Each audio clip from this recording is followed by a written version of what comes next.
J.D. and Karlie Wickman walked down the old marble hall toward the heavy front doors of the police station in silence. This argument had been going on for over a week. They both were of a right mind and a good heart on what needed to be done. The only problem was that there seemed to be more than one right way of doing it. Their two main disagreements in 21 years of marriage were about things that had good and logical solutions.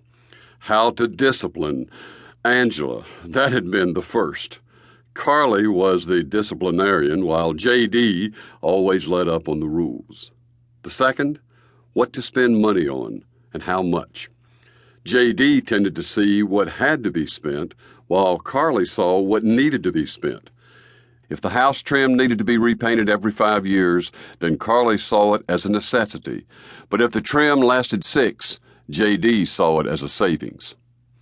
Problems of the heart never entered into their disagreements, so they counted themselves lucky and learned to give a little, knowing they would eventually settle on the right solution. They would this time too, but it might take a little longer. That silent walk down the hall suggested they should let the discussion rest for a few hours. But Karlie knew they wouldn't, and the sooner they got it settled, the better. As they walked out the large wooden doors and down the steps toward their car, she fired the first gentle volley.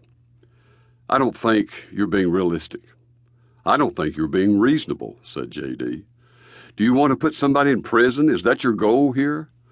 "Yeah, maybe. If that's the punishment for stealing, well, maybe that's where they should be." "Oh, come on, J.D. You know these women, these girls. You like them. I like them. You know we can put a stop to this without having to play cops and robbers like some weekend schoolboys." The car beeped as J.D. unlocked the doors, and they slid into their seats. He and the drivers, and she and the passengers. J.D. stared out the windshield and checked his cell phone messages. Karlie straightened the stacks of receipts littering the floorboard, thinking about the conversation they had just had with her old high school friend, now Sergeant Bobby Kaywood of the Hanson Police Department. Bobby didn't solve their problem and didn't offer his opinion on their opposing solutions. His silence on the matter only added to the tension they were feeling from the daily money shortages. Karlie could see it in J.D.'s eyes and hear it in his voice. He was concerned not just by the losses, but also by how they were going to deal with them, with the apparent theft.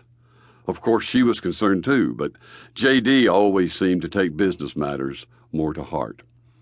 When they explained how the money was disappearing from their restaurants, Bobby suggested a couple different routes to take, but she could see he didn't like being a referee. J.D. set his phone down and looked over at her. "You know, we really put Bobby on the spot in there today." "Well, he's a policeman.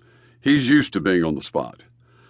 "Honey, we can solve this thing ourselves. We've got nearly $1,000 missing, and it has to be one of 3 people. J.D., let's not go over it again.